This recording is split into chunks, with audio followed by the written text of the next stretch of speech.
Izaicinājumi. Objektu atpazīšana personām ar redzes traucējumiem.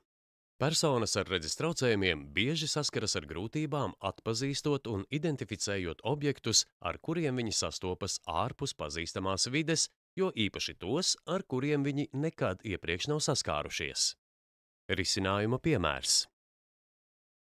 Iespējamais risinājums ir mobilā aplikācija, kas paredzēta mijiedarbībai tiešsaistē. Izmantojot šo lietotni, cilvēks ar redzes traucējumiem var fotografēt nepazīstamus objektus, izmantojot sava viedtālruņa kameru, un lietotnē reģistrēta redzīga persona var reālā laikā sniegt mutisku aprakstu, lai palīdzētu lietotājam identificēt un izprast konkrēto objektu. Kāds ir jūsu risinājums?